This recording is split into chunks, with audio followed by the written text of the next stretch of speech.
দর্শক, আপনাদের প্রত্যেককে স্বাগত বাংলা ভিশনের বিশেষ আয়োজন যে কথা বলতে চাই অনুষ্ঠানে। আপনাদের সাথে আছি আমি মাহফুজুর রহমান এবং স্টুডিওতে আজকে আলোচনার জন্য উপস্থিত আছেন জনাব সাকিব আনোয়ার, সাংগঠনিক সম্পাদক নাগরিক ঐক্য, এবং আছেন জনাব সরওয়ার তুষার, যুগ্ম আহ্বায়ক জাতীয় নাগরিক পার্টি। আপনাদের দুজনকে স্টুডিওতে স্বাগত।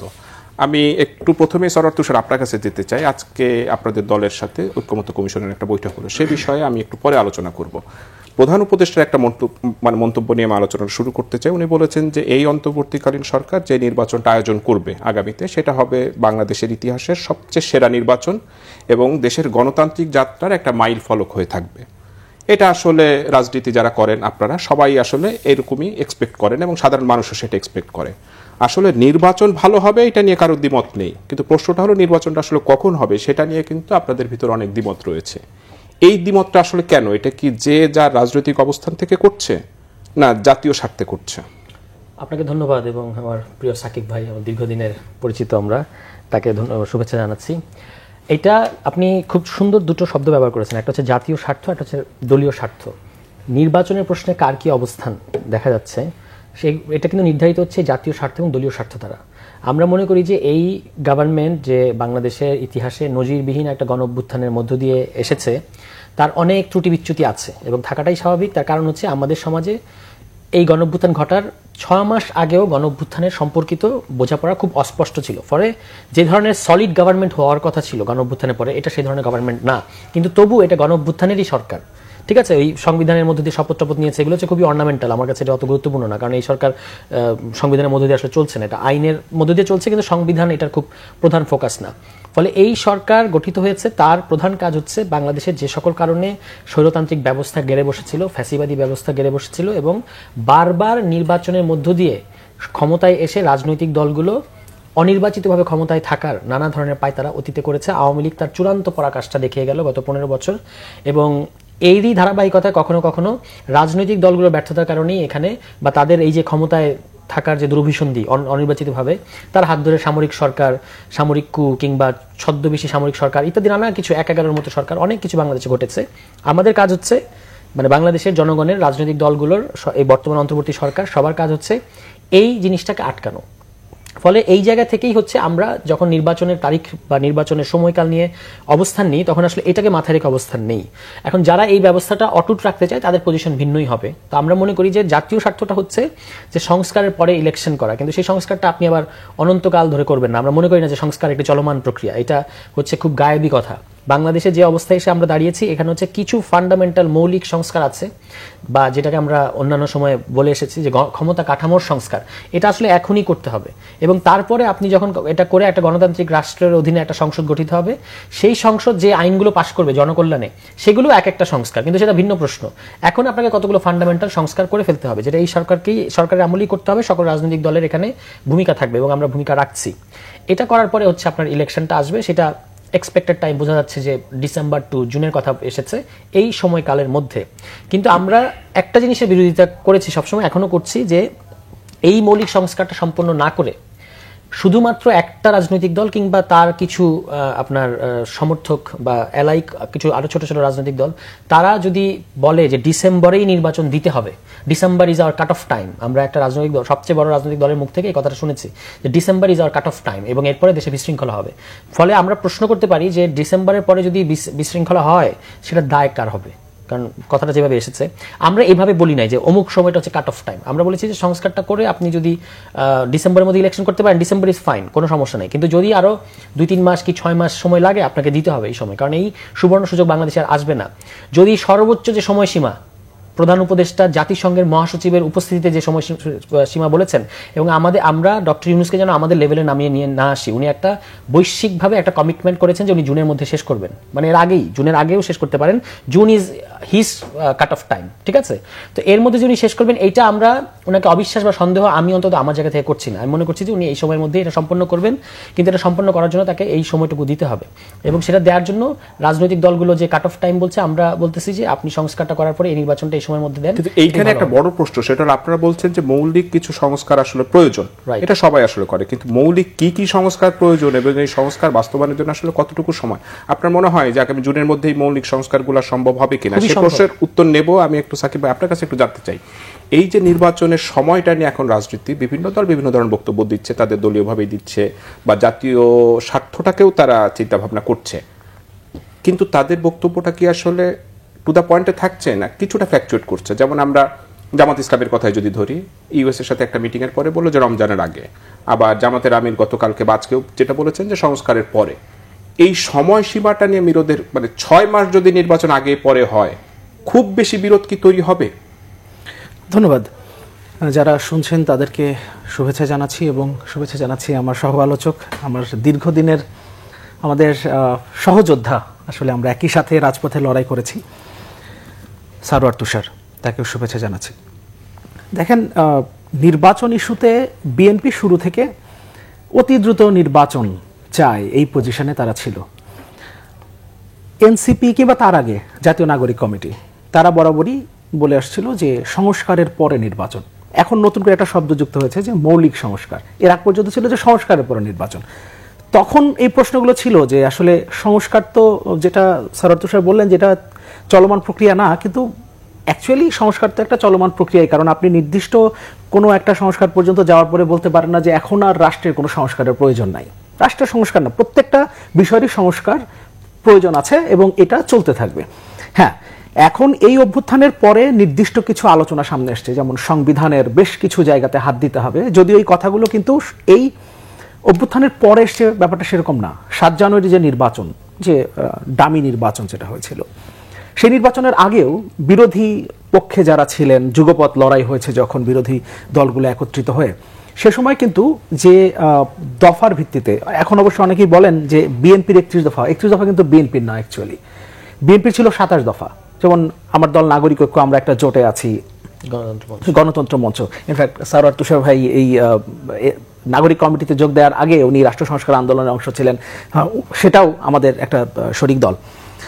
তো আমাদের ছিল 14 দফা। এই 14 দফা, এই 27 দফা এবং অন্যান্য দলগুলোর বিভিন্ন তাদের প্রস্তাবনা ছিল, সবকিছু মিলিয়ে পরে 31 দফা করা হয়েছে। এবং ওই 31 দফার ভেতরে কিন্তু সংবিধান সংস্কারের এখন যে বিষয়গুলো আছে, মোটামুটিভাবে এখন যে বিষয়গুলো নিয়ে আলোচনা হচ্ছে, ইনফ্যাক্ট সংস্কার কমিশনও যে প্রস্তাবনাগুলো দিয়েছে, এগুলোর অনেকটাই তার ভেতরে ছিল।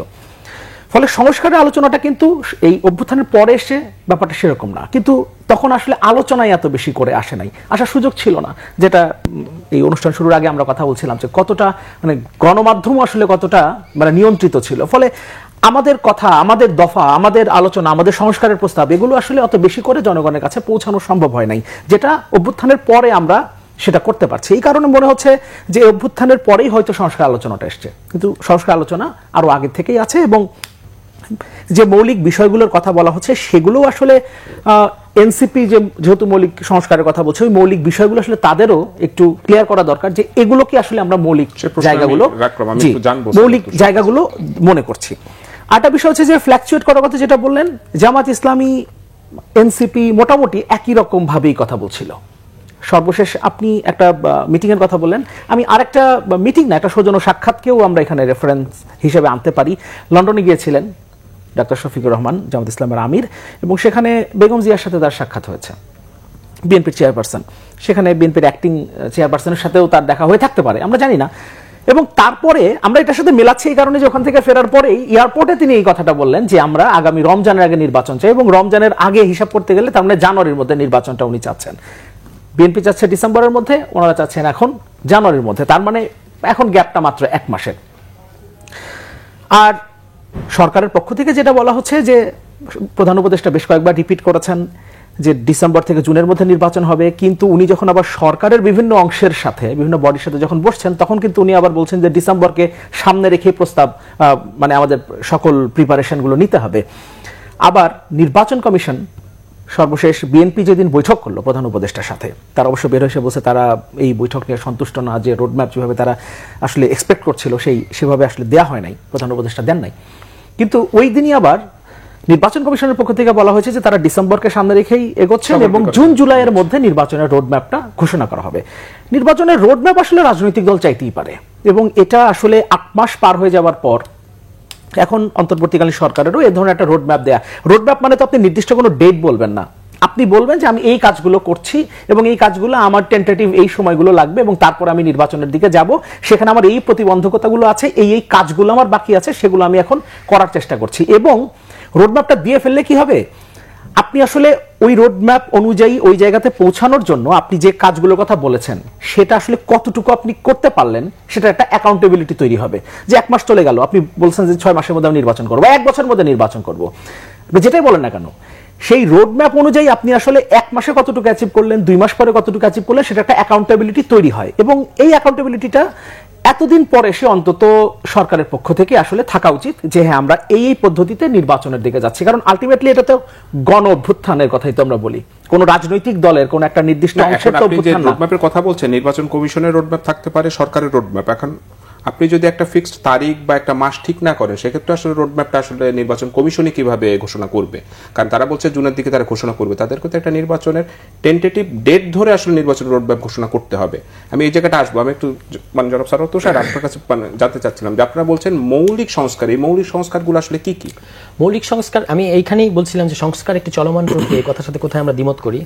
যে কোনো গণতান্ত্রিক রাষ্ট্রে একটা আইন করার মানেই একটা সংস্কার, কারণ আপনার লক্ষ্য থাকে জনগণের সময়ের সাথে সাথে সবই আসলে সংস্কার হবে, কিন্তু ওই চলমান প্রক্রিয়া সংস্কারের অবস্থায় বাংলাদেশ নাই। সেখানেই মৌলিক সংস্কারের কথাটা আসে। বাংলাদেশে একটা গত 15 বছরে একটা ফ্যাসিবাদী রাষ্ট্র আমরা তৈরি হইতে দেখেছি, এবং এটার পেছনে ব্যাকগ্রাউন্ড হচ্ছে বাংলাদেশে আগে থেকে একটা অগণতান্ত্রিক স্বৈরতান্ত্রিক রাষ্ট্র ব্যবস্থা ছিল, যার উপর ভর করে আওয়ামী লীগ ফ্যাসিবাদী রাষ্ট্রটা কাঠামোটা কায়েম করেছে। এখন এইটাকে আপনার ঠিক করতে হবে, এটাকে গণতান্ত্রিক করতে হবে, অর্থাৎ ক্ষমতা কাঠামোটাকে আপনার এক ব্যক্তি কেন্দ্রিক যে ক্ষমতা কাঠামোটা তৈরি হয়ে আছে এটাকে ডেমোক্রেটাইজ করে এই যে বিভিন্ন রাষ্ট্রীয় প্রতিষ্ঠান আছে সেগুলোকে স্বাধীন করতে হবে। মানে স্বাধীন করার জন্য যা যা করা লাগে, যেমন এখন সাংবিধানিক প্রতিষ্ঠানগুলোতে নিয়োগগুলো হয় আসলে দলীয় বিবেচনা এবং রাজনৈতিক প্রভাব এর সাথে থাকে। আমরা চাচ্ছি এগুলো মুক্ত হয়ে স্টেট ইনস্টিটিউশনগুলো যেন স্বাধীনভাবে কথা বলতে পারে। এবং দেখেন এখন এই যে নির্বাচন কমিশন, তারা সরকারের সাথে সরকারকে অনেক সময় আগ বাড়িয়ে তারা সরকারের আগে বলে দিচ্ছে আমরা অমুক টাইমের মধ্যে ভোটার অ্যাকশন প্ল্যান করব, জুন জুলাইয়ের মধ্যে। এটা কেন এখন বলতে পারছে? তার কারণ হচ্ছে সরকারের নিয়ন্ত্রণ এখন এই মুহূর্তে সরকার তার রাজনৈতিক উদ্দেশ্য চরিতার্থ করার জন্য নির্বাচন কমিশনকে মানে হস্তক্ষেপ করছে না। আমরা এই ধরনের একটা সিচুয়েশন চাই যেখানে ইনস্টিটিউশনগুলো কাজ করতে পারবে। এটাই হচ্ছে মৌলিক সংস্কার। মানে যেটা যদি আমাদের যে রাজনৈতিক ভাষা সেই অনুযায়ী বলি, যেটা 3 অগাস্ট বলা হয়েছে ফ্যাসিবাদী ব্যবস্থার বিলোপ এবং স্বৈরতান্ত্রিক ব্যবস্থা বাংলাদেশ যেটা আছে এটাকে সংস্কার করে একটা স্থায়ী গণতান্ত্রিক ব্যবস্থা তৈরি করা, যার মানে হচ্ছে এখানে আমি একটু আগে বলছিলাম যে নির্বাচিত সরকারগুলোই কিন্তু বারবার অনির্বাচিত সরকার কায়েম করেছে। এটা একবার দুইবার ঘটে নাই। এখনো পর্যন্ত আপনি একটা সরকার দেখাতে পারবেন না ওই 2001 সালের মানে আওয়ামী লীগ সরকারটুকু বাদ দিলে, 96-2001 সালে আওয়ামী লীগ সরকারটুকু বাদ দিলে প্রত্যেকটা সরকারকে বাধ্য করা হয়েছে। হয় পজিটিভভাবে গণঅভ্যুত্থান ঘটেছে বাংলাদেশে, অথবা নেগেটিভভাবে এখানে সামরিক কু, হত্যাযজ্ঞ ইত্যাদি ঘটেছে, কিন্তু বাধ্য তাকে আপনার করতে হয়েছে। কোনো সরকারই নিজের থেকে ক্ষমতা ছাড়তে চায় নাই। এটা এখানে এটা কোনো বিশেষ দলের সমস্যা না, এটা এখানকার ক্ষমতা কাঠামোরই প্রবলেম। এবং আওয়ামী লীগ এটার একটা চূড়ান্ত অবস্থা আমাদেরকে দেখিয়েছে। 75 সালে তারা বাকশাল করেছে একদলীয় শাসন, এবং এবার এসে তারা আসলে একটা নব্য বাকশালী করতে চেয়েছে। রাজনীতির নামে তারা একটা বিরাজনীতিকরণ প্রক্রিয়া চালিয়েছে। ওই যে 1996 থেকে 2001-এর যে আওয়ামী লীগ সরকার, আপাত দৃষ্টিতে মনে হবে যে তারা প্রথমবার ক্ষমতা ছেড়ে দিয়েছে, কোনো রকম ঝামেলা করে না, কিন্তু তারাও কিন্তু যে কাজটা পরবর্তীতে বিএনপি এসে বিচারপতির বয়স বাড়ানোর জন্য একটা সংবিধান সংশোধনী করলো, 14দশ সংশোধনী, তারা কিন্তু এই কাজটা আওয়ামী লীগ একবার চেষ্টা করেছিল, পরবর্তীতে সেটা খুব একটা সফল হয়নি, পরবর্তীতে এসে বিএনপি করলো। মানে ওই সরকারও চেষ্টা করেছিল এবং শেখ হাসিনা পরিষ্কার বলেছিলেন যে আমরা যখন ক্ষমতায় যেতে পারবো তখন আসলে আমরা নির্বাচন দেব। ফলে এই রোগটা আছে। এখন আমাদেরকে নিশ্চিত করতে হচ্ছে, আজকেও যখন আমরা আলোচনা করেছি আমাদের প্রধান ফোকাস ছিল যে কিভাবে শান্তিপূর্ণ এবং নিরবিচ্ছিন্নভাবে ক্ষমতা হস্তান্তরের রাস্তাটা করা যায়। মানে আপনি ক্ষমতা হস্তান্তরটাই কিন্তু বাংলাদেশ হচ্ছে না। প্রত্যেকবার এই ধরনের পরিস্থিতিতে এসে লগি বৈঠা, গৃহযুদ্ধ ইত্যাদি ইত্যাদি, জ্বালাও পোড়াও, নানা কিছু ঘটছে। একটা স্টেট 53 বছর তার বয়স, সে এখনো শান্তিপূর্ণভাবে ক্ষমতা হস্তান্তরের একটা পদ্ধতি ঠিক করতে পারেনি, এবং রাজনৈতিক দলগুলোর মধ্যে ওই মানে কমিটমেন্টটা নাই যে সে ক্ষমতায় এসে ক্ষমতাটা ছেড়ে দেবে, মানে জনগণের রায়ের উপর সে আস্থা রাখবে। এই জিনিসটা বদলাতে হবে। এটাই হচ্ছে মৌলিক সংস্কার। আমরা আগে যেটাকে সংস্কার বলেছি আর আজকে যেটাকে মৌলিক সংস্কার বলছি, দুটো একই কথা। শুধু আমরা ডিফার করছি এটা যে আপনি এটা বলতে পারবেন না যে সংস্কার একটা চলমান প্রক্রিয়া। অবশ্যই সংস্কার চলমান প্রক্রিয়া, কিন্তু বাংলাদেশ যেখানে আছে এটা কোনো গণতান্ত্রিক রাষ্ট্র না। ইংল্যান্ড কিংবা আমেরিকা কিংবা এই ধরনের গণতান্ত্রিক রাষ্ট্রে সংস্কার হচ্ছে একটা চলমান প্রক্রিয়া। বাংলাদেশের মধ্যে একটা চরম ফ্যাসিবাদী রাষ্ট্র, ওই অ্যাপারেটাসগুলো কিন্তু আগের মতোই আছে। এখানে আপনি বলতে পারবেন না যে সংস্কার একটা চলমান প্রক্রিয়া, এখানে আপনাকে বলতে হবে যে ফান্ডামেন্টাল কিছু সংস্কার আমার এখনই করতে হবে এবং সেগুলো যদি দুই একটা উদাহরণ দেন যে সেগুলো ডিফাইন। তো আপনি সংবিধান নিয়ে এখন কাজ হচ্ছে, জনপ্রশাসন, সংবিধান, পুলিশ, দুদক, তারপর বিচার বিভাগ, নির্বাচন কমিশন, অন্তত এই 6টাও যদি আপনি ধরেন, এই 6টা হচ্ছে প্রায়োরিটি যেগুলো আপনাকে ঠিক করতে হবে। স্থানীয় সরকার, এই 6টা-7টা জিনিস আছে যেগুলো হচ্ছে আপনার এখনই ঠিক করতে হবে এবং ঠিক করতে হবে যে এমপির যিনি সংসদ সদস্য হবেন তার লিমিটটা কোথায়, তিনি কি স্থানীয় উন্নয়ন কর্মকাণ্ডে যেতে পারবেন নাকি পারবেন না। তারপর হচ্ছে প্রধানমন্ত্রী আপনি জীবনে কয়বার হতে পারবেন, তারপর হচ্ছে সংসদের মেয়াদ কতদিন থাকবে, 70 অনুচ্ছেদের কি হবে। এই জিনিসগুলো কিন্তু যেটা সাকিব ভাই খুব ঠিকভাবেই বলেছেন, বাংলাদেশে নতুন কোনো আলোচনা না, এটা গণঅভ্যুত্থানের আগে থেকেই আলোচনাগুলো আছে, কিন্তু মিডিয়াগুলো যেহেতু রাজনৈতিক চাপের মধ্যে ছিল আওয়ামী লীগের, এই কথাগুলো মেইনস্ট্রিমাইজ হয় নাই। যে যুক্তিটা সেটা আমি বুঝতে পেরেছি, সেটা হলো যে আপনারা বলছেন যে 2বারের বেশি কেউ প্রধানমন্ত্রী হতে পারবে না, এটা অধিকাংশ মানুষই সেটা এক্সপেক্ট করে, কিন্তু আপনি যদি ভালো একজন প্রধানমন্ত্রী হন, আপনি যদি 4বার প্রধানমন্ত্রী হন, তারও সমস্যা কোথায়? আপনি যদি ফ্যাসিস্ট হন, সেক্ষেত্রে 2বারও তো আসলে জনগণ অ্যালাউ করবে না। না, গণতান্ত্রিক প্রক্রিয়ার মধ্যে যখন নির্বাচন থাকবে, ফ্যাসিস্ট হলে তো আপনি 2বার 3বার না, সে তো তাকে সরানোর আগ পর্যন্ত থাকতে চাইবে, ওটা আলাদা কথা। কিন্তু একটা গণতান্ত্রিক দেশে, পৃথিবীর বহু দেশে এটা আছে যে একজন ব্যক্তি 2বারের বেশি থাকা উচিত না, এটা সব জায়গায় এটা ওয়েল প্র্যাকটিসড। এবং আপনি বিকল্প ওই রাজনৈতিক দলগুলোর মধ্যে যারা ক্ষমতায় যায় তাদের মধ্যে যদি কাউন্সিল থাকে, দলের অভ্যন্তরে গণতন্ত্র থাকে, ওই দলের মধ্যেই অনেক নেতৃত্ব আছে, কিন্তু সেগুলোকে দাবিয়ে রাখা, উঠতে দেওয়া হয় না। এমন না যে আপনি যদি এটা 4বার হলে অসুবিধা নাই, এই প্রশ্নটা আপনি করছেন, আপনি জনগণকে জিজ্ঞেস করে দেখেন যে একটা লোক 2বারের বেশি প্রধানমন্ত্রী হতে পারবে না, মানুষ ওভারহেলমিংলি এটার পক্ষে কেন? তার কারণ হচ্ছে মানুষ একই ব্যক্তিকে বারবার দেখতে চায় না। এগুলো দেখার অন্যান্য দেশের অভিজ্ঞতা যাই হোক, আমাদের দেশে অন্তত অভিজ্ঞতা খুবই খারাপ যে এই 3-4বার একই ব্যক্তির থেকে যাওয়া।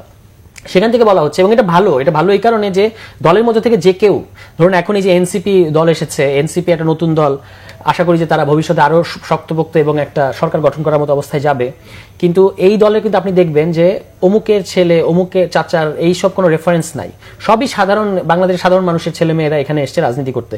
আমরা রাজনীতিতে এই কালচারটার কথা করতে চাই যে পরিবারতন্ত্র, মানে পরিবারের মধ্য দিয়ে একই পরিবারের একটা আসনে, শুধু এটা দলের কেন্দ্রীয় নেতা না, একটা আসনে একজন এমপি হন, তিনি মারা গেলে তার ছেলে এসে আমেরিকা থেকে এসে এখানে এমপি হয়ে যান, তাহলে ওই আসনে যে আরো 4-5 জন যোগ্য লোক আছে ওই দলের, তাদের কি হবে? মানে এনসিপির হবে কিনা সেটা আসলে আরো 30 বছর পরে বোঝা যাবে। যারা সাকিব আনোয়ার, আপনার কাছে জানতে চাই, সেটা হলো এই যে নির্বাচনের ডেট নিয়ে রাজনৈতিক দলগুলোর ভিতরে যে বিরোধটা হয়তো কিছুটা প্রকাশ্যে রয়েছে, এইটা নিয়ে কি আসলে রাজনৈতিক অঙ্গনটা উত্তপ্ত হতে পারে কিনা? কারণ বিএনপি আজকে বলেছে যে তারা আসলে নির্বাচন নিয়ে আন্দোলন করবে না আপাতত। উত্তপ্ত হবার মতো একটা সম্ভাবনা বা একটা ধারণা আসলে আমরা পাচ্ছিলাম ওই মানে নির্বাচনের রোডম্যাপ ইস্যুতে প্রধান উপদেষ্টার সাথে বিএনপির বৈঠকের পর, যখন তারা বললেন যে ডিসেম্বরের মধ্যে যদি নির্বাচনটা না হয় তাহলে রাজনৈতিক, সামাজিক, অর্থনৈতিক 3টা কথা বলা হয়েছে, যে পরিস্থিতি মানে বিশৃঙ্খল হয়ে উঠতে পারে, তার মানে একটা ধারণা পাওয়া যাচ্ছিল। এবং এরপরে বিভিন্ন বক্তব্য বিবৃতিতে বিএনপির দিক থেকে যে ধরনের বক্তব্য বিবৃতি এসছে, তাতে মনে হচ্ছিল যে সম্ভবত যদি ডিসেম্বরের মধ্যে নির্বাচনের বিষয়টা না দেখে তারা, তাহলে হয়তোবা নির্বাচনের দাবিতে তারা রাজপথে নামতে পারে। কিন্তু আবার যদি আজকে এবং গতকালের কিছু বক্তব্য দেখি আমরা বিএনপি নেতাদের, তাহলে মনে হচ্ছে যে আপনি যেটা বললেন যে নির্বাচন ইস্যুতে আসলে তারা রাজপথে নামবে না। ফলে মনে হয় না যে এখন খুব বড় রকমের বিশৃঙ্খল পরিস্থিতি, রাজনীতি উত্তপ্ত হয়ে ওঠার মতো কোনো পরিস্থিতি আসলে বাংলাদেশে তৈরি হবে নির্বাচনকে কেন্দ্র করে। আমি একটু ভিন্ন কয়েকটা বিষয় নিয়ে একটু কথা বলতে চাই। অ্যাকচুয়ালি আমি অনেকদিন থেকেই এক্সপেক্ট করছিলাম যে তুষার ভাইয়ের সাথে যদি কখনো কথা বলার সুযোগ হয়, আজকে যেহেতু কথা বলার সুযোগ হলো, আমার বেশ কিছু জিনিস জানার আছে, বেশ কিছু উত্তর আমি খোঁজার চেষ্টা করছি বেশ কিছুদিন থেকে, আমি একটু ওই জায়গাতে একটু কথা বলতে চাই। আসলে বিষয়টা একদম তুষার ভাইয়ের সাথেই আসলে আলোচনা। মানে আমরা আওয়ামী লীগের সময় একটা প্র্যাকটিস দেখেছি আওয়ামী লীগের, সেটা হচ্ছে যে মানে স্বাধীনতার পক্ষের শক্তি, স্বাধীনতার বিপক্ষের শক্তি। আপনি যদি স্বাধীনতার পক্ষের শক্তি হতে চান তাহলে আপনাকে আওয়ামী লীগ করতে হবে, আওয়ামী লীগের সাথে থাকলে আপনি স্বাধীনতার পক্ষের শক্তি হবেন, যদি না থাকেন তাহলে আপনি স্বাধীনতার বিপক্ষের শক্তি, আপনাকে ট্যাগ লাগিয়ে দেওয়া যাবে।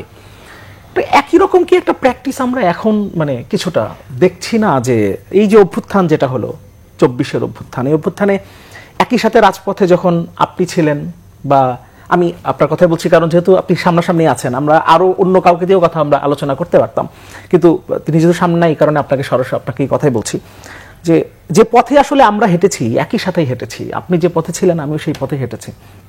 এবং যেটা শুরুতে আমি বলছিলাম যে আমরা সহযোদ্ধা ছিলাম, আমাদের একই জোটের আমরা দুটো দলের দুটো জায়গায় আমরা ছিলাম, দুটো পদে আমরা ছিলাম এবং একই সাথে হেঁটেছি।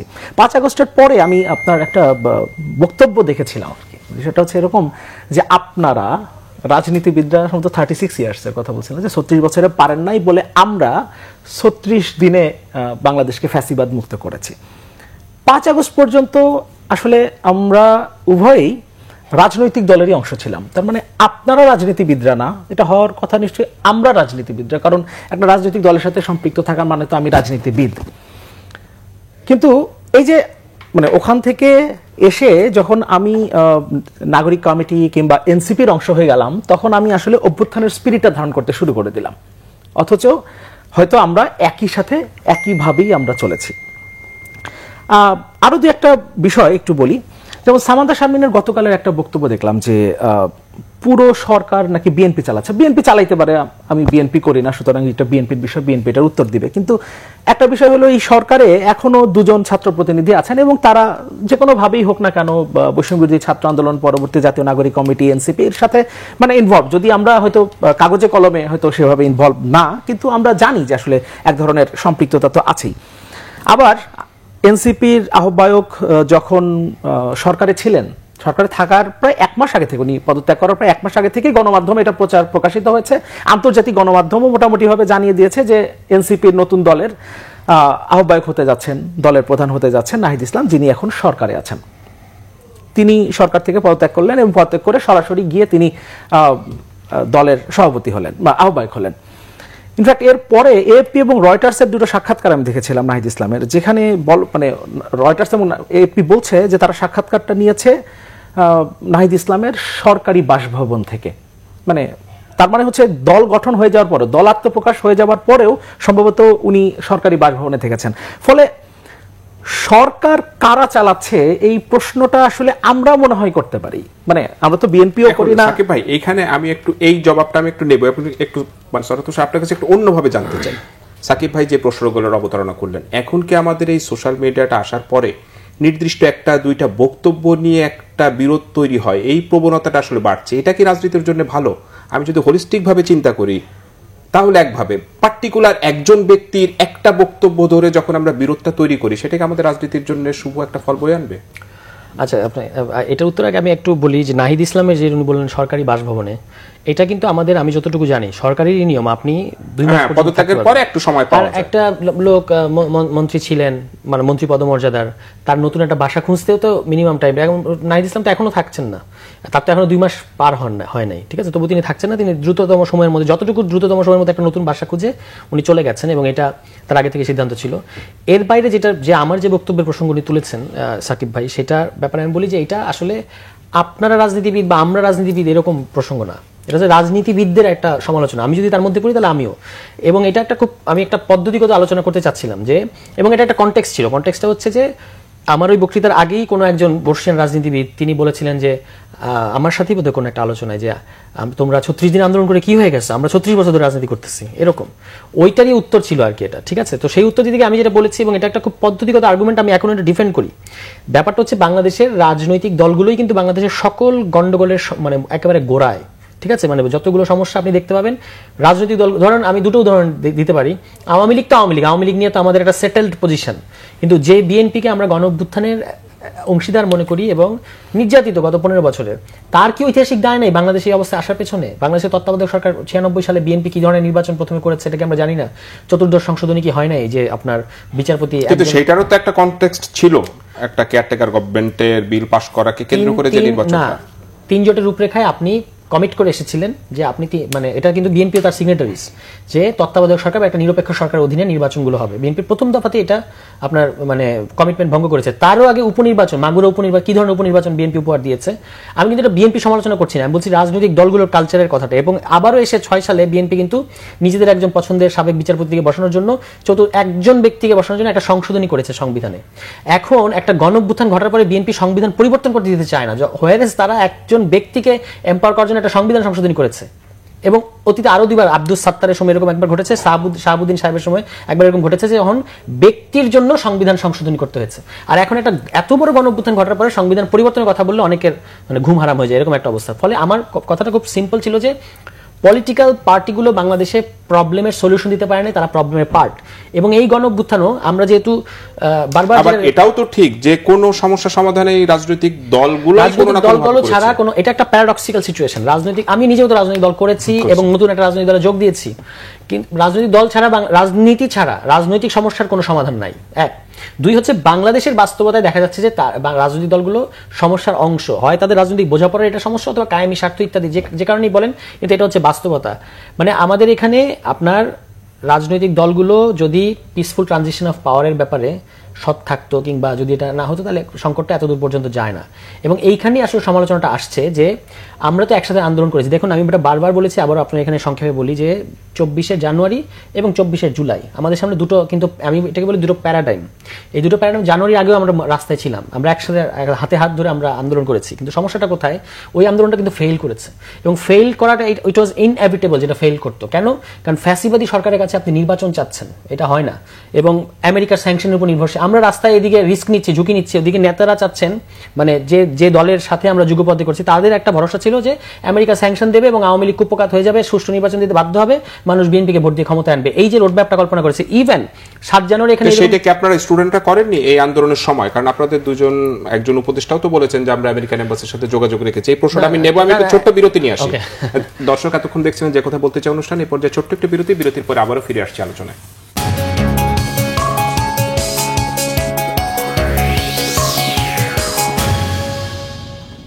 দর্শক, বিরতির পরে আপনাদেরকে আবারও স্বাগত যে কথা বলতে চাই অনুষ্ঠানে। বিরতির আগে আপনারা আলোচনা শুনছিলেন জনাব সাকিব আনোয়ার, সাংগঠনিক সম্পাদক নাগরিক ঐক্য, এবং জনাব সরওয়ার তুষার, যুগ্ম আহ্বায়ক জাতীয় নাগরিক পার্টি। জনাব সরওয়ার তুষার, বিরতির আগে আপনি আলোচনা করছিলেন যে বিএনপি বারবার আসলে ব্যর্থ হয়েছে আন্দোলন করে, আপনারা সফল হয়েছেন, কিন্তু আপনারাও কি আসলে বিদেশিদের উপরে নির্ভরশীল ছিলেন না? বা সেনাবাহিনীর ভূমিকাকেও আপনারা কি ইগনোর করার তো কোনো সুযোগ নেই? না, বিদেশি এই সুযোগগুলো তো আসলে বিএনপি পায়নি বিএনপির আন্দোলনের সময়। খুবই আলাদা ব্যাপার। একটা হচ্ছে যে স্যাংশনের মধ্য দিয়ে ঘটনাটা ঘটবে, এবং তাদের 9 জানুয়ারি, যেটা আমি বলার চেষ্টা করছিলাম, 9 জানুয়ারিতে তাদের স্থায়ী কমিটির বৈঠক এখনো রেকর্ডেড পত্রপত্রিকা এবং টেলিভিশনে। তারা ওই মিটিংয়ে সিদ্ধান্ত নিয়েছে যে আমরা আপাতত দেখব আমেরিকা কি করে, এইটা ছিল অবস্থান। আর এই ধরনের গণঅভ্যুত্থানের পরে আপনি মুক্তিযুদ্ধ করার সময় আপনি কি বিদেশিদের সমর্থন নেন নাই? ভারতের, সোভিয়েত ইউনিয়নের অ্যালাই তো লাগে, মিত্র লাগে। এখানে আমি জানি না যে গণঅভ্যুত্থানে মার্কিন সংশ্লিষ্টতার কোনো তেমন মার্কিন সংশ্লিষ্টতা, বরং ওই জানুয়ারির ইলেকশনে হওয়ার কথা ছিল, কিন্তু ভারত আমেরিকার 2+2 সামিট নভেম্বরের 23শে নভেম্বরে, ওইটার মধ্যে দিয়ে এটা হয়ে গেছে। মানে এটা ভারত কন্টেইন করেছে আমেরিকাকে, যেটা বিএনপি বুঝতে পারে নাই। এই গণঅভ্যুত্থানে কিন্তু এম্বাসিগুলোর সাথে যোগাযোগ করার পরেও যে আমাদের উই নিড হেল্প, তারা কিন্তু কোনো ধরনের সহযোগিতা করেনি, বা তারা পরিস্থিতিটা অ্যাসেস করতে পারেনি। কারণ গণঅভ্যুত্থান বরাবরই পৃথিবীতে ইতিহাস বলছে গণঅভ্যুত্থানকে আগে থেকে অ্যাসেস করা যায় না। গণঅভ্যুত্থান বাই ডিফল্ট, বাই ডেফিনিশন একটা গোয়েন্দা ব্যর্থতা, সবসময় দেশি এবং বিদেশি গোয়েন্দা ব্যর্থতা। কারণ গোয়েন্দা সফলতা থাকলে গণঅভ্যুত্থান ঘটে না, এগুলো সবসময় আনপ্রেডিক্টেবল। আর সেনাবাহিনীর ভূমিকাটা কি? মানে এটা সেনাবাহিনী কেন, ধরুন ভূমিকাটা কি? ভূমিকা হচ্ছে তারা গণঅভ্যুত্থানে গুলি চালায় নাই শেষ দিকে এসে। এটা তো ওই গণজোয়ারের কারণেই। আমি নিজে তো উত্তরায় ছিলাম 5 তারিখে সকালবেলা, আমি দেখেছি সেনাবাহিনী পুরো রোডটা ব্লক করেছিল, মানুষের জোয়ার আসতেছে, আমরা বিভিন্ন গলিতে, মানুষ হচ্ছে এরকম হাত জোর জোর করে আগাচ্ছে, এবং সেনাবাহিনী উপরে দিকে ফাঁকা ফাঁকা গুলি করছে। এবং একটা পর্যায়ে মানুষের ওই চাপে সেনাবাহিনীর সদস্যরা সরে যেতে বাধ্য হয়েছে। কারণ এই সেনাবাহিনীর সদস্যরা তো বাংলাদেশেরই সন্তান, গরিবেরই সন্তান, মধ্যবিত্তের সন্তান, নিম্ন মধ্যবিত্তের সন্তান, আমারই ভাই, আমারই কাজিন, আমার এক কাজিন এখনো র্যাবে চাকরি করেন। তাহলে এরা কেন আমার উপর গুলি করবে? একটা পর্যায়ে গিয়ে তাদের থেমে যেতে হবে। তো 2 তারিখে যে তাদের দরবার হলের যে সিদ্ধান্ত, এটা তো এই চাপের কারণে এই সিদ্ধান্তটা এসেছে, কিন্তু তাই বলে তো গণঅভ্যুত্থান আন্ডারমাইন করা যায় না।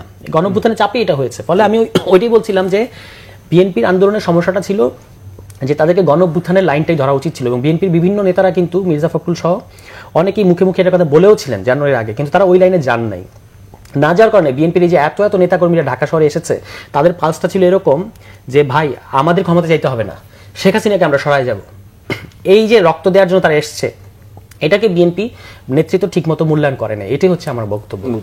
সাকিব ভাই, আপনি 31 দফার কথা বলছিলেন এবং এনসিপি সহ অন্যান্যদেরও মানে মৌলিক কিছু সংস্কার মানে কথা তারা বলছে, এই দুইটার ভিতরে কি খুব বেশি বেসিক পার্থক্য রয়েছে? আমি একটা উদাহরণ দিলেই হয়তো পরিষ্কার হবে। যেমন ধরুন 70 অনুচ্ছেদ নিয়ে আমরা সবাই কথা বলেছি, অবশ্য সারপ্রাইজিংলি জামাত নাকি 70 অনুচ্ছেদের, আমি পত্রিকা দেখেছি আর কি, তারা রাখার 70 অনুচ্ছেদ তার সংস্কার চায় না, আপাতত সম্ভবত 3 টার্মের এরকম একটা কথা তারা বলেছে। এটা সারপ্রাইজিং আসলে। যাই হোক, কিন্তু বিএনপিও যাদের আসলে এই জায়গাতে মানে আপত্তি থাকার কথা ছিল বলে আমরা অনেকে হয়তো মনে করতে পারি, কিন্তু তাদের এখানে আপত্তি নাই, কিন্তু ডিফারেন্স আছে আমাদের। ডিফারেন্সটা হচ্ছে বিএনপি বলছে আস্থা ভোট এবং অর্থ বিল বাদে বাকিগুলো ক্ষেত্রে এনসিপি বলছে শুধুমাত্র অর্থ বিলের কথা, আস্থা ভোটের ব্যাপারটা তারা নেই। এই যে ডিফারেন্সগুলো হচ্ছে এরকম, আমি জাস্ট একটা উদাহরণ দিয়ে বিষয়টা বললাম, এরকমই আসলে মানে ধরেন ওই 31 দফা কিংবা এখনকার যে সংস্কার কমিশনের যে সুপারিশ সেগুলোকে যদি আপনি মোটামুটিভাবে মিলাই দেখেন, হ্যাঁ একটা বেসিক জায়গাতে মানে ডিফারেন্স হচ্ছে, সেটা হচ্ছে ওই অধ্যাদেশের মাধ্যমে এই সরকার মানে অন্তর্বর্তীকালীন সরকার থাকা অবস্থায় এই সংস্কারগুলো হবে, নাকি পরবর্তীতে মানে একটা ধরেন এটা চার্টার করা থাকলো, সেই চার্টারে সব দল হয়তো ঐক্যমতে পৌঁছালো যে এই সংস্কারগুলোর ব্যাপারে আমরা ঐক্যমতে পৌঁছালাম, সেগুলো পরবর্তী নির্বাচিত সরকার তাদের সাংবিধানিক সংস্কারের মাধ্যমে মানে এটা পার্লামেন্টের মাধ্যমে তারা করবে। এটা হচ্ছে বিএনপি এটার পক্ষে।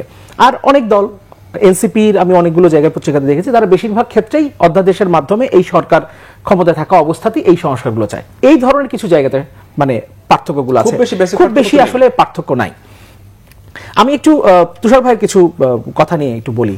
মানে আওয়ামী লীগ একটা সেটেলড আর্গুমেন্ট তুষার ভাই বললেন, কিন্তু আওয়ামী লীগ কি আসলেও সেটেলড আর্গুমেন্ট?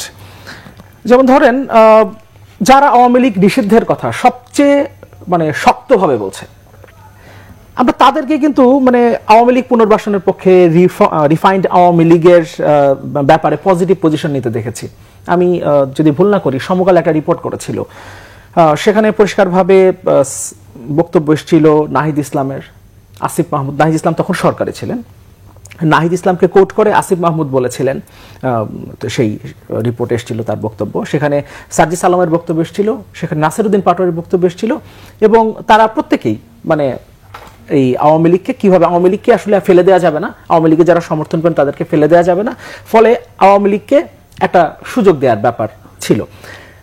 আমরা এখন গভর্নমেন্টে আছেন ছাত্রদের একটা সময় মাস্টার মাইন্ড হিসেবে জেনেছি যাকে মাহফুজ আলম, তিনি এই অভ্যুত্থানের পরে 5 আগস্টের পরে একটা বক্তৃতায় পরিষ্কারভাবে বলেছিলেন যে এই যাদের ঈমান আছে আওয়ামী লীগের উপরে তাদেরকে আপনি কি করবেন, রিকনসিলিয়েশন, হ্যাঁ রিকনসিলিয়েশনের বাইরে তো আপনি যাইতে পারবেন না, তাদেরকে নিয়ে করতে হবে যারা আওয়ামী লীগের উপর ঈমান আনছে। ওনার বক্তব্যটা এমন ছিল। ফলে আওয়ামী লীগ সেটেলড আর্গুমেন্ট না আসলে। ধরেন আপনি মুখে হয়তো বলতে পারেন, পলিটিক্যাল রেটোরিক তো আমরা তৈরি করি, পলিটিক্সের রেটোরিক আপনি তৈরি করবেন স্বাভাবিকভাবে আপনি, এবং সেটা যদি আপনি জনগণকে খাওয়াইতে পারেন তো আপনি ঠিক আছে, আপনি সাকসেসফুল। কিন্তু বিষয়টা হচ্ছে যে আপনি আসলে কি বিলিভ করেন আর আপনি আসলে জনগণকে কি খাওয়াচ্ছেন সেটা ভিন্ন হইতে পারে। ফলে আওয়ামী লীগ আসলে সেটেলড আর্গুমেন্ট না। আরেকটা কথা বলি, আমাদের নিশ্চয় মনে আছে একটা কাউন্সিলর সম্মেলন হয়েছিল, সেই কাউন্সিলর সম্মেলন কাউন্সিলর ভাই কারা হয়েছে, আওয়ামী লীগের আমলে ইলেকশনের মধ্যে দিয়ে যারা কাউন্সিলর হয়েছে তারা আওয়ামী লীগেরই অধিকাংশই, এবং তাদেরকে বলা হয়েছিল সেই সময় রেকর্ডেড বক্তব্য যে যদি তারা নতুন, তখন রাজনৈতিক দল হয় নাই, তখন নাগরিক কমিটি ছিল, তো নতুন রাজনৈতিক দলকে যদি আপনারা সহযোগিতা করেন তাহলে আপনাদেরকে পুনর্বহালের ব্যাপারে আমরা মানে চেষ্টা করব, এই ধরনের কথা তখন কিন্তু এসেছিল। এবং সেখানে আমরা হাসনাত আব্দুল্লাহ এবং নাসিরউদ্দিন পাটোয়ারিকে দেখেছিলাম, সাজিদ আলম সম্ভবত সেই সম্মেলনে গিয়েছিলেন, কাউন্সিলরদের সেই সম্মেলনে। তার মানে আলটিমেটলি আপনি পলিটিক্সে কতটুকু গেইন করতে পারেন আওয়ামী লীগের কাছ থেকেও ইনফ্যাক্ট কতটুকু আপনি পাইতে পারেন, আপনি সেটাকে সামনে রেখে আসলে আপনি আপনার রেটরিক গুলো সেট করেন, এবং ভেতরে ভেতরে আপনি হয়তো আপনি মুখে যেটা বলছেন একদম গলা ফাটায় যেটা বলতেছেন, গলার রক ফুলায় যেটা বলতেছেন, আপনি হয়তো সেটা ভেতরে ভেতরে সত্যিকার অর্থে বিশ্বাসের ভেতরে আসলে ওইটা নাই, আপনি আপনার রাজনৈতিক সুবিধা যেই জায়গাতে হচ্ছে আপনি সেটা করার চেষ্টা করছেন। যেমন ধরেন সামান্তা শারমিনের একটা বক্তব্য নিয়ে একটু বলি, উনি কয়েকদিন আগে বলছেন যে যাদেরকে গত 15 বছরে খুঁজে পাওয়া যায় না তারা এখন বড় বড় কথা বলছে। এখন গত 15 বছর আপনি কাদেরকে খুঁজে পান নাই? ধরেন এখন বড় বড় যারা কথা বলছে তাদের মধ্যে কেউ কেউ আছেন এরকম যে ধরেন গত 15 বছরে বা তাদের হয়তো 15 বছরের ওই বয়সটা হয় না, এই কারণে হয়তো শেষের দিকের যে সময়টা, এই সময়ের মধ্যে ধরেন মানে শেখ মুজিবুর রহমানকে তার জন্মদিনে শুভেচ্ছা জানাইতে গিয়া জাতির পিতা না বলে ডাইরেক্ট পিতা বলে সম্বোধন করতে আমরা দেখছি, হ্যাঁ, সামাজিক যোগাযোগ মাধ্যমে। আবার ধরেন কেউ কেউ আছে যে হয়তো বাধ্য হয়া মানে ধরেন কি বলে হলে থাকতে হবে যেহেতু অর্থ সংকুলন নাই, সো বাধ্য হয়ে আপনার ছাত্রলীগ করতে হয়েছে। কিন্তু পরবর্তীতে আমরা তার বক্তব্যই দেখলাম যে উনি একটা ন্যাশনাল ইলেকশন করে ফেলতে পারেন, এই পরিমাণ অর্থ ওনার নিজের, নট ফ্যামিলির, মানে ওনার নিজের নামে যেটুকু আছে তাতে উনি একটা ন্যাশনাল ইলেকশন করে ফেলতে পারেন। বাংলাদেশের ন্যাশনাল ইলেকশন করতে কত টাকা লাগে? এখন আপনি যদি আইডিয়াল সিনারির কথা বলেন, না ভাই নির্বাচন কমিশনের তো বলা আছে, আরপিওতে বলা আছে এত টাকার বেশি খরচ করা যাবে না, এত টাকার এতগুলো পোস্টার বানানো যাবে না, এই সেই ওইটা বললে তো লাভ নেই। প্র্যাকটিক্যাল কি সেটা তো আপনি জানেন, এবং প্র্যাকটিক্যাল ব্যাপারগুলো ওনারা বুঝেন জন্যই ধরেন ওনারা মুখে বলতেছেন যে নির্বাচন যারা চাচ্ছে তারা জনগণের শত্রু, এই সেই গণ অভ্যুত্থানের বিরোধী শক্তি। সেই সম্পর্কে মোটামুটি আমাদের ধারণা আছে, এটা ঢাকায় হয়তো একরকম, অন্য আসনে একরকম, এটা ধারণা আমাদের আছে। যাই হোক, এখন বিষয় হচ্ছে যে তাদেরকে কিন্তু আমরা দেখলাম ওই যে গত ঈদ কেন্দ্রিক নির্বাচনী প্রচারণা সবচেয়ে বেশি করতে দেখলাম। যারা নির্বাচন নিয়ে এখন যারা কথা বলতেছে তারা জাতীয় বেঈমান টাইপের। ওই যে শেখ হাসিনার একটা বক্তব্য ছিল যে যারা এরশাদের সাথে যাবে, ইলেকশনে যাবে, তারা হবে জাতীয় বেঈমান, তারপরে 3 দিন পরে উনি নিজে ইলেকশনে গেলেন। তো ওই একই রকম অবস্থা, যে ধরেন যারা এখন ইলেকশনের কথা বলতেছে এরা গণ অভ্যুত্থানের স্পিরিট ধারণ করে না, এরা ক্ষমতায় চলে যেতে চাচ্ছে, কিন্তু নির্বাচনের প্রচারণা আবার তারাই সবচেয়ে বেশি চালাচ্ছে। এই জায়গাটা যদি আমি আপনার কাছে 30 সেকেন্ড একটু শেষ করব এই কথাটা। এখন তাহলে এই যে যিনি ধরেন মানে আর্থিক সংকুলান না থাকায় হলে থাকতে হবে, এই কারণে বাধ্য হয়ে ছাত্রলীগ করেছেন, তিনি তাহলে এখন আমরা জানতে পারছি যে তিনি একটা ইলেকশন করে ফেলতে পারেন, তাহলে এই টাকাগুলো তিনি কি পরবর্তীতে একটা অভ্যুত্থান হবে, সেই অভ্যুত্থানের মধ্য দিয়ে হাসিনা চলে যাবে, এরপর আমার ইলেকশন করার সুযোগ হবে, সেই ইলেকশনে পার্টিসিপেট করার জন্য এই টাকাগুলো জমায় রাখছিলেন, আমরা কি সেটা মনে করব? সেটা নিশ্চয়ই না। ফলে এই রেটরিক আপনি আসলে তৈরি করতে পারেন, কিন্তু বিষয় হলো এই দলটার কাছ থেকে অন্তত আমরা মানে অবশ্যই তাদের কাছ থেকে আমরা ভালো কিছু এক্সপেক্ট করি, যে এমন কিছু রেটরিক তারা করবেন না যেটা আসলে তারা ভেতর থেকে একদমই বিশ্বাস করতে পারবেন না।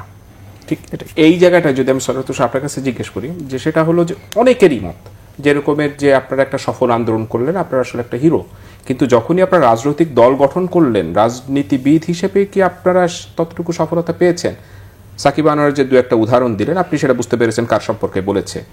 এই যে নির্বাচন কেন্দ্রিক এবং আপনাদেরও বক্তব্য যে নির্বাচনটা একটু দেরিতে হওয়া উচিত, মৌলিক সংস্কার, অনেকেরই সন্দেহ যে আপনাদের রাজনৈতিক দলটা আর একটু পাকাপোক্ত হোক, ভিত্তিটা একটু শক্ত হোক, এরপরে নির্বাচনটা হোক, এইটার জন্য আসলে আপনারা সমাজ চাচ্ছেন না? একেবারেই সেটা না, বরং এরকম কথাও সমাজে আছে যে সাকিব ভাই হয়তো আমার সাথে এখান থেকে শেষ হওয়ার পরে উনি অ্যাগ্রি করবেন, এখন না করলেও, যে অনেকে ইলেকশন চাচ্ছে, যে দ্রুত ইলেকশন চাচ্ছে যেন তার জনপ্রিয়তাটা ধরে রাখা যায়, এবং যত ইলেকশনটা যত টাইম নেবে তত বেশি তাদের দলের লোকজনের বিভিন্ন ধরনের কর্মকাণ্ডে এমন এক অবস্থা তৈরি হয়েছে লোকাল পর্যায়ে, আমি তো যাচ্ছি নিয়মিত, যে মানুষজন যত সময় পাবে, যত বিকল্প তৈরি হয়ে গেলেই হচ্ছে ওই দলের মানে জনপ্রিয়তা কমে যাবে। আপনি যে দলটার কথা বলছেন, আমি যদি একবার পরিষ্কার করে বলি, আপনি বিএনপির চাঁদাবাজির কথা বলছেন। এখন এনসিপির অনেকের বিরুদ্ধেও তো আসলে এরকমের অভিযোগ কিছুটা শোনা যাচ্ছে, কিন্তু একটা জিনিস খেয়াল রাখবেন, এখন যেটা আমরা মিডিয়ায় কতগুলো নিউজ দেখেছি, সমন্বয়ক, বৈষম্যবিরোধী ছাত্র আন্দোলন, জাতীয় নাগরিক কমিটির এক ফতুল্লা থানার এক প্রতিনিধি, তিনি এক অর্থ আত্মসাতের সাথে জড়িত ছিলেন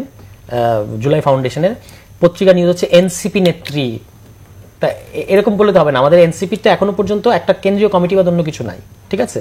বাকি সব ওই প্রক্রিয়ার মধ্যে আমরা এসেছি, কিছু কিছু তাদের কর্মকাণ্ডের দায় আমাদের ঘাড়ে এসে পড়ছে, কিন্তু এটা হচ্ছে যেমন বৈষম্যবিরোধী ছাত্র আন্দোলনের প্ল্যাটফর্মটা একটা বারোয়ারি প্ল্যাটফর্ম হয়ে গেছে, এর মধ্যে অনেক জায়গায় অন্যান্য অনেক রাজনৈতিক সংগঠনের, ছাত্র সংগঠনের লোকজন কিন্তু এটা দখল করে বসে আছে, এবং কেন এগুলো আমরা সবই জানি। কিন্তু আমি যেটা বলার চেষ্টা করছিলাম যে সেটা হলো, ফলে ইলেকশন আমরা পেছাতে চাইছি এটা একেবারেই না। আমরা তো এখনো আপনার এখানে আমি বললাম, গতকাল নাহিদ ইসলাম বলেছেন যে ডিসেম্বরই হোক না ইলেকশন, নো প্রবলেম, কিন্তু এই যে সংস্কার যেগুলো, এগুলো আমরা মানে ব্যাপারটা খুব পরিষ্কার যে নির্বাচনটা চাপিয়ে দেওয়া যাবে না, যে ডিসেম্বরে নির্বাচন করতেই হবে, সুতরাং সংস্কার হোক বা না হোক আমরা নির্বাচনটা করে ফেলবো, এইটার শুধু বিরোধিতা করা হচ্ছে। আপনি যদি সংস্কারের রোডম্যাপটা, আমি তো মনে করি যে নির্বাচনের রোডম্যাপ দেওয়া হয়েছে অলরেডি। নির্বাচনের রোডম্যাপটা কি, যেটা সাকিব ভাই নির্বাচনের রোডম্যাপের দেওয়া হচ্ছে না, বিরোধিতা করতে গিয়ে যে কথাগুলো বলেছেন ওর মধ্যে নির্বাচন রোডম্যাপটা আছে, যে আপনি জুলাই চার্টার করবেন, সংস্কারের এই জিনিসগুলো করবেন, আলোচনা, উনাদের দলও আলোচনা করছেন, আরো আলোচনায় বসবে, চার্টার হবে, সব দল সাইন করবে, ডিসেম্বর থেকে জুনের মধ্যে ইলেকশন হয়ে যাবে, এই হলো রোডম্যাপ।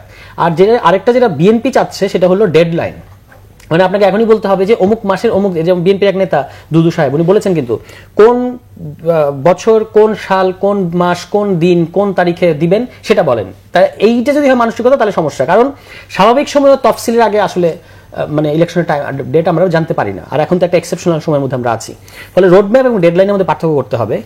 আর যদি আমরা এটা পরিষ্কার বলেছি যে বাংলাদেশে নির্বাচন ছাড়া অন্য কোনো রাস্তা নেই, এখানে 111-এর মতো করে আপনি টিকতে পারবেন না, এটা দেখা গেছে তো 2 বছর তো তারা টিকতে চেয়েছে, তারপর কি হয়েছে, এবং আওয়ামী লীগ তো 15 বছর একটা শিক্ষা পেয়েছে। বলে বাংলাদেশে আপনাকে আলটিমেটলি ইলেকশনের দিকে যেতেই হবে, কারণ এটা মিশর কিংবা টিউনিশিয়া নাই, কথাটা আমি বারবার মনে করিয়ে দিই যেটা, ফলে এখানে বারবার আরব বসন্তের উদাহরণ দিয়ে লাভ নাই, এখানে একটা মনসুন ঘটেছে এবং মনসুনের পরে প্রয়োজনীয় সংস্কার শেষে নির্বাচনের রোডম্যাপে আমাদেরকে যেতে হবে, দ্যাটস ফর শিওর, এটা অন্য কোনো লাইন নাই।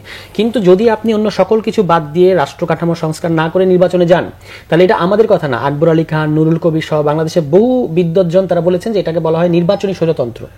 আমরা শুধুমাত্র এই নির্বাচনী স্বৈরতন্ত্রের বিরোধিতা করছি, যে আবার আপনি 90-এর পরিণতির দিকে নিয়ে যায় না। সাকিব ভাই তো বহু আলোচনায় তার ইউটিউবে বক্তৃতা মানে কমেন্ট্রি থেকে শুরু করে বহু রাজনৈতিক আলোচনায় কিন্তু এই নির্বাচনী স্বৈরতন্ত্র এবং 90-এর ভুল এগুলো নিয়ে আমরা প্রচুর কথা বলেছি। এগুলো নিয়ে আমাদের মধ্যে একটা কনসেনসাস আগে থেকেই আছে, এই অভ্যুত্থানের মধ্য দিয়ে আমাদের এই কনসেনসাস তৈরি হয়নি, আগে থেকেই আছে যে এই 90 যেটা ঘটেছে যে একটা গণ অভ্যুত্থান বা নাগরিক অভ্যুত্থান যাই বলি, 3 জোটের রূপরেখা, সেখানেও কিন্তু অল্প করে হলেও সংস্কারের কথাগুলো আছে। মৌলিক অধিকার বিরোধী আইন করা যাবে না, ভোটের বিহীন আপনি একদিনও ক্ষমতায় থাকতে পারবেন না, নিরপেক্ষ সরকারের অধীনে নির্বাচন হতে হবে, অনেক কিছু। তারপর এইটা তো এবং সব দল মিলিয়ে এটা এগ্রি করেছিল, তারপর তারা এটা ফেল করে দিল না।